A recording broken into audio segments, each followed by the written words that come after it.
I am Estefania Bravo, and this is From the South.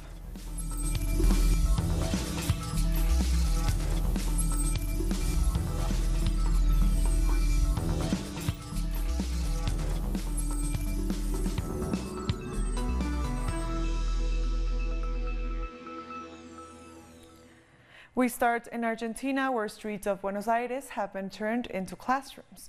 University teachers and students attended their lectures, blocking dozens of main avenues as part of a protest against government austerity measures. The government intends to cut spending on education to offset inflation, while teachers have been asking for increase in pay. The protesters blame the government for failing on the economy and burdening the country with a $50 billion loan from the International Monetary Fund. The problem we are having is budget changes in science and technology, the disappearance of faculties together with teachers, and the lack of money for research in the country. Without that research money, then lines of investigations die. As students of the physics faculty, we have the problem that if teachers don't get paid, then we lose days of class and this semester. Additionally, researchers have the same problem. Young researchers have no way of getting into their scientific field now. What is starting to happen is a brain drain, where the human capital trained for science and university has to leave the country because there is no place for them. Our correspondent Edgardo Esteban has more on the mobilization of the teachers and public workers amid the ongoing economic crisis. Protests have been going on in Argentina against President Mauricio Macri's economic policies. The government has failed to propose any substantial solution to the workers' demands regarding salary increase and improved basic services. Argentinian teachers and public workers will mobilize next week to ask for real solutions from government. Also, today universities from across the country took classes in the streets to emphasize their demand to pay hike as the economy continues to suffer with an inflation of 40%. And Argentina is suffering its worst crisis since Mauricio Macri was elected as president, seeing shrinking of the state ministries and increased unemployment. Neither the IMF's intervention in Argentina nor presidential announcements have calmed down anger on the streets of the country. Economic uncertainty, the increasing devaluation of the national currency, and closed ministries supposed to reduce the fiscal deficit make part of the country's crisis and show the lack of public and social policies. The results of turning the labor ministry into a secretariat, which depends on the production ministry, is a hard hit for labor rights. Another problem is that they are just considering this as a matter of salaries, seen from the enterprise's point of view.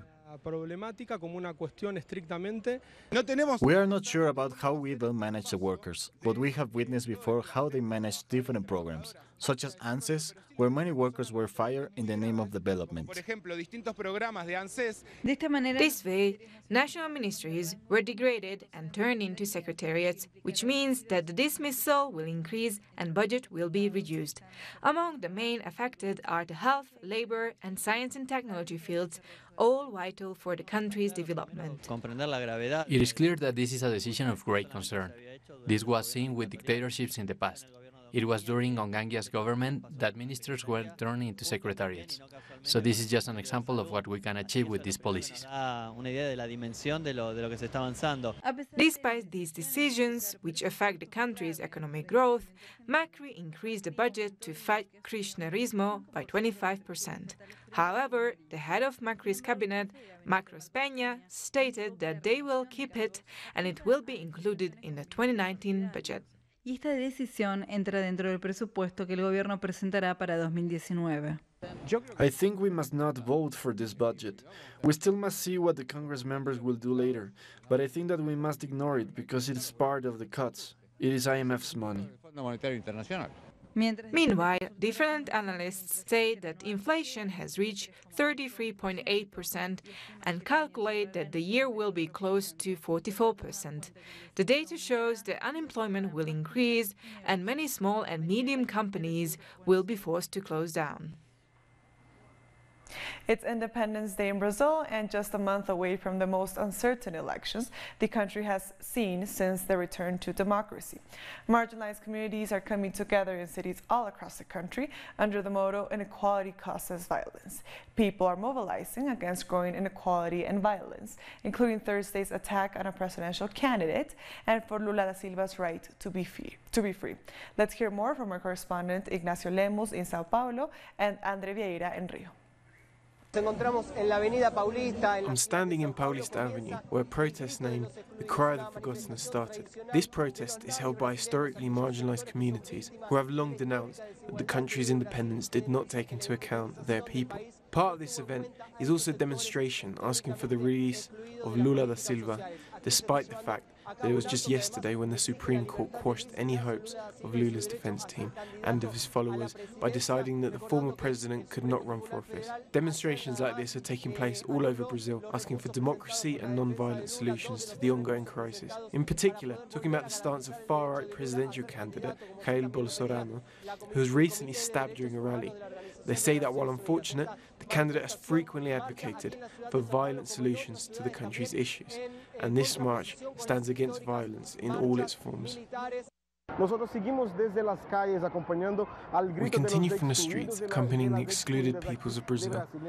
On September the 7th, the official independence of Brazil is celebrated, but social movements have been making these demonstrations for 24 years to denounce the fact that Brazil is no longer an independent country, and that since the coup, Brazil's dependence on international interests has intensified. This year they are denouncing that inequality is the cause of growing violence. They also reject the attack against the right-wing presidential candidate Jair Bolsonaro on Thursday, and also the effects that the coup has had on the country. They demand the return of democracy in Brazil through clean and honest elections. So the social movements are here in the streets of Rio de Janeiro, standing for the excluded communities of Brazil. Thank you, Andre, for your report. And Sandra Quintela, author from the Institute of Alternative Policies for the South, spoke with her correspondent at the march in Rio. This movement of the excluded is a way to say that Brazil is not yet an independent country. September 7th is Brazil's Independence Day, but we are still very dependent on big capitals of the international bourgeoisie. So this movement of the excluded is to demand our independence, and now even more because we are in a complex situation in Brazil. Because we still don't know who are responsible for the murder of Marielle Franco, with the imprisonment of Lula da Silva without any evidence, and right now with the attack against a presidential candidate. This may open a wave of violence, and we totally reject what happened yesterday with the candidate Bolsonaro, even though we do not share his extreme right-wing political views, but we reject the violence in any form. We are here to say that Brazil will find a way to solve these issues. Our motto is "Inequality causes violence," and we believe we should stop the system of privilege. Our motto is so relevant because Brazil is becoming more and more an unequal society ever since the coup in 2016. Poverty has increased in these 2 years. The people of Rio de Janeiro have also been coming together to begin the reconstruction of Brazil's National Museum. The museum burned down on Sunday, destroying 200 years of priceless artifacts. The building that housed Brazil's National Museum survived the fire that destroyed 90% of the artifacts inside. Nearly 20 million pieces spanning millions of years of existence were lost. The academic community has promised to continue reconstruction efforts. We didn't just lose Brazilian history. We lost artifacts representing millions of years of human history, like fossils, indigenous artifacts, and ancient insects. One of the biggest losses was the oldest human fossil in the American continent, Egyptian mummies, along with countless archaeological and geological collections that told the history of the continent's original people. This was an attack on our memory, on our history, on the original languages of Latin America. It's very serious, one of the worst attacks on the history of the indigenous people. The National Museum is part of the University of Rio de Janeiro, which has faced large budget cuts since 2015. They've only become worse since President Michel Temer came to office. He cut the museum's budget by nearly $20 million. It's not just the museum. The whole country is being affected by this perverse logic of budget cutbacks. We have started to mobilize, trying to show our reality, to inform people to fight these policies. To destroy Rio's university is to destroy the nation itself.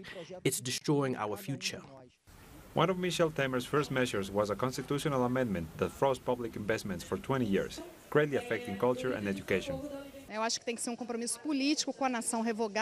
there has to be political compromise so we as a nation can revoke these measures, because education, health, culture and even science are being eradicated. The Brazilian people will not hold anything back in their efforts to see the museum be rebuilt. They also say they will take to the streets to demand that the constitutional amendment that froze public spending for 20 years be repealed. Desde Rio de Janeiro, André Vieira, Sebastián Soto, Telesur, Brasil. We'll be back very soon. Stay with us.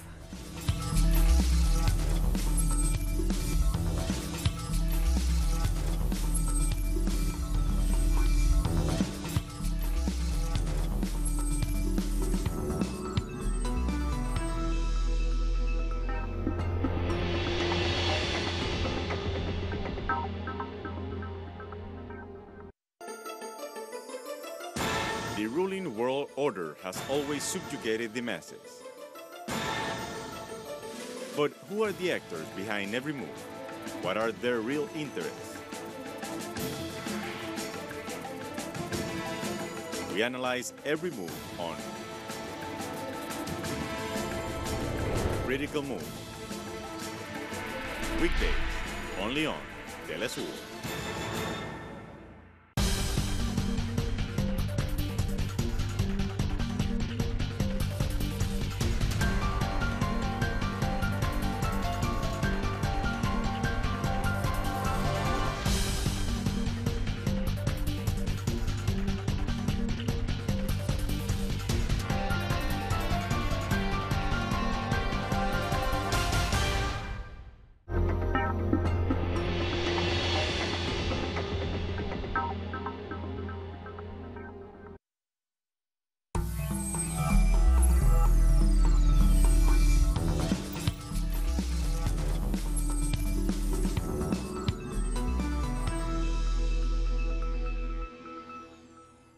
Welcome back. Mexico's current government may be on its way out, but it continues to come under scrutiny for its exorbitant spending.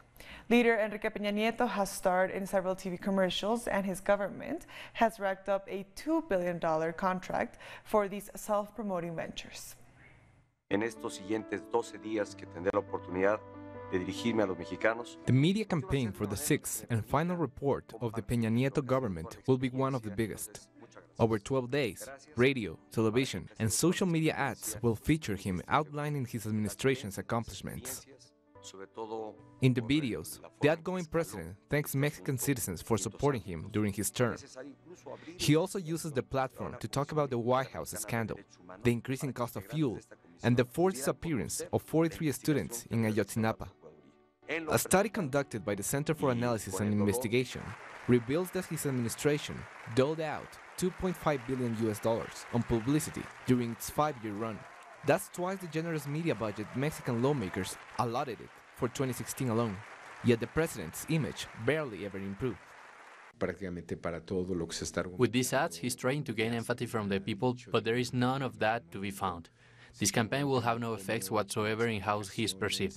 If anything, it will have adverse effects. The latest polls show that 78% of Mexicans feel that the country is worse off than when Peña Nieto's term began. There were many important events during his presidency, but all reforms and every expectation ended in disappointment.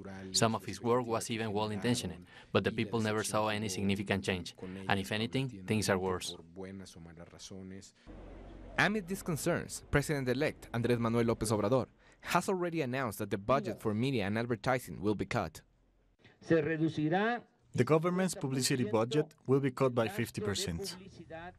It's part of AMLO's proposed austerity measures. He says this will save Mexico over $26 billion per year. That figure represents about 10% of the country's gross domestic product.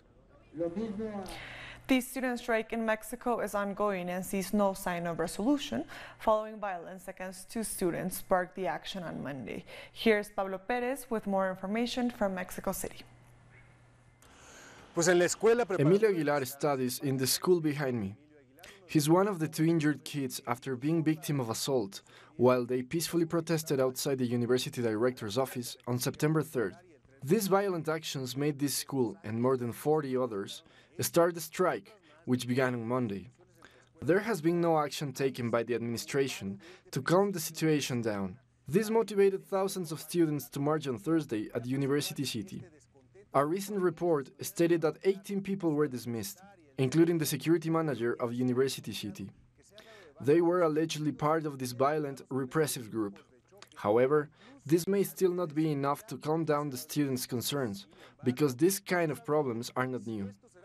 They stated that there have been shootings, robberies, and threats against the students as well as teachers for many months.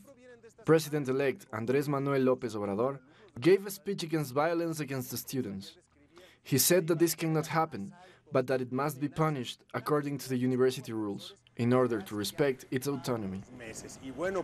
Thank you, Pablo. And Ecuador must now pay possibly billions in compensation to oil giant Chevron Texaco. The International Court of Arbitration ruled in favor of the company. It found Ecuador guilty of violating a bilateral agreement and withholding justice from Chevron. The treaty required state oil company Petroecuador to assume responsibility for damages by allowing indigenous communities to sue Chevron. Chevron has spent years contesting allegations that it is responsible for environmental and social harm to the Ecuadorian Amazon. The company was accused of dumping billions of gallons of toxic materials into the Amazon in the 70s.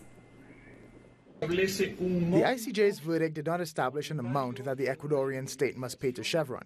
The appraisal stage for damages that must be paid to the company will start in 90 days and could last for months.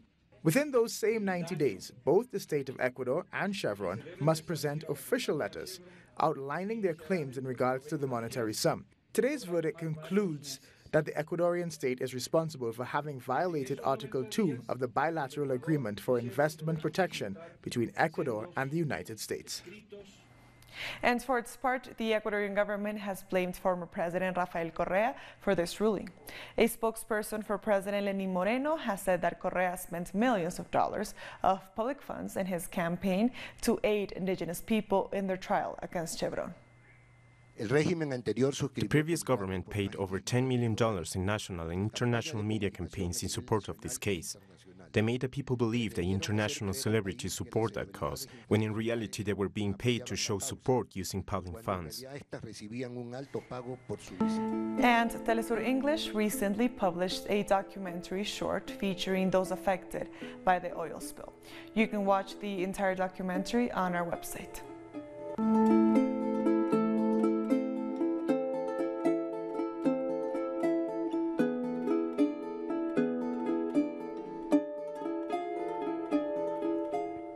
Political parties in Bolivia are grappling with news of a new electoral law that introduces primary elections to the country beginning in January. Opposition parties are shocked by a new law that for the first time in Bolivian history will establish primary elections. There will be elections to elect presidential and vice presidential candidates for each political party ahead of the national election. The Electoral Court has been working on the law for nearly 2 years. These primaries will take place in January, and only those registered to a political party will vote. The Bolivian people will not take part in these, and over 40 million Bolivianos will be spent. This is a huge disaster for democracy. I strongly reject this new law. This is government manipulation that seeks to destroy our political parties. The new law states that political parties must register a minimum number of members. They must also define any outside political alliances before January's primaries. Anyone who wants to be a candidate for president is bound to comply with this new law, which is highly favorable to democracy. They will have the benefit of being recognized for months before the presidential elections. They will be able to present the proposals for nearly a year. The new political organizations law also reworks government financing for political parties. It expands guarantees for women to become candidates and sanctions those who switch between political parties for personal gain. Primary elections will be held in January and presidential elections are set to be held in October 2019. Trinidad and Tobago's unions have gone ahead with the one-day national strike. In the 7 education districts, 50% of primary school teachers and 52.5% of secondary school teachers showed up for work today. The Education Ministry had threatened teachers with legal action if they stayed away. But when we look at the 2 schools where we had our children performing 1, 2, and 3, we find in the case of the Gandhi Memorial Village School, there are 20 teachers and staff. 19 of those teachers turned out. They had the first place students. We'll be back very soon. Stay with us.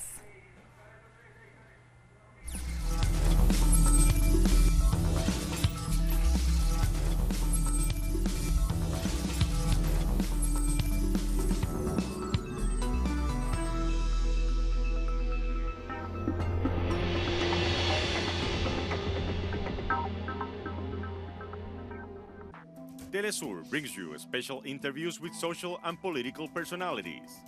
Monday, from Washington. Tuesday, from Mexico. Wednesday, from Caracas. Thursday, from Quito. Friday, from Havana. Analysis about our continent's reality. Weekdays, only on Telesur.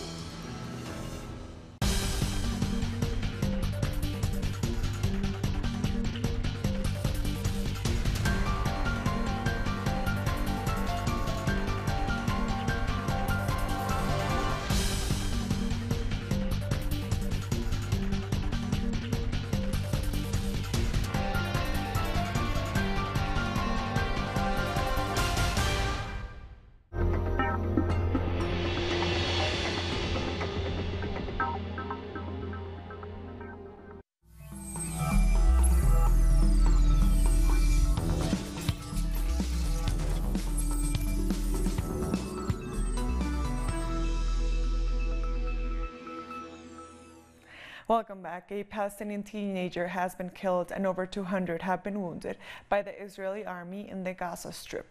The 17-year-old Palestinian Belal Mustafa Kafaja has been shot in the chest by an Israeli sniper, according to health officials.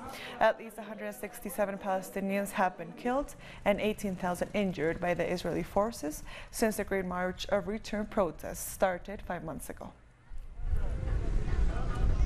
And Chief of the United Nations Relief and Works Agency has lamented the United States' decision to withdraw funding from the agency operating in Palestinian territories. Calling from Jerusalem, UNRWA chief said the decision surprised him, as late 27 meetings in Washington showed positive feedback over their work. The U.S. was the biggest donor of UNRWA, but has only paid out of a fraction of what it originally pledged for the year.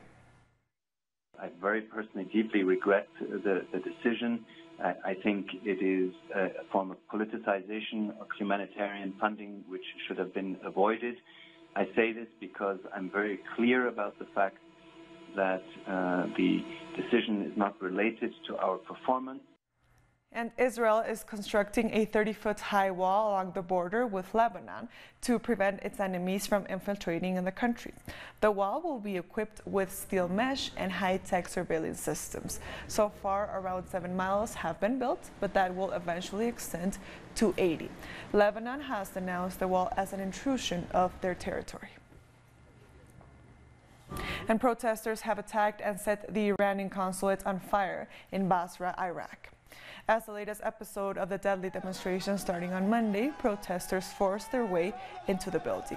They condemned the political influence the country has over Iraq. Residents say corruption, the lack of power, and drinking water also triggered the protests. At least 10 protesters have died since the clashes broke out. And Russian President Vladimir Putin has said rebel militias in Idlib, Syria should surrender in the interest of civilians. Speaking at the Syrian summit hosted by Iran on Friday, Putin urged rebels to lay down their weapons. His comments come as Syria prepares for a major offensive in Idlib to oust the al-Nusra Front. The main task at this stage is to banish militants from the province of Idlib, as their presence there poses a direct threat to the safety of the Syrian citizens and residents of the whole region. And Jamaica proudly celebrates its beloved cultural icon, Louise Bennett Coverley. Miss Lou paved the way for the Jamaican Creole language, which is called patois, to be known across the world. It's an English-based Creole language with West African influence. Thanks to the lifelong work of this performer, poet, and academic, there have been breakthroughs such as the Jamaican Patois Dictionary and the Creole Bible. Miss Lou passed away in 2006. In paying tribute, Jamaica's Prime Minister Andrew Holmes tweeted in patois, "Thank you, Miss Lou. We appreciate all you do for we. And everybody know, say Jamaica, people large and in charge." And with that, we've come to the end of this news brief. These and other stories, you can find them on our website at telesurtv.net/English. And also join us on social media, on Facebook, on Twitter, and on Instagram. For Telesur English, I am Estefania Bravo. Thank you for watching.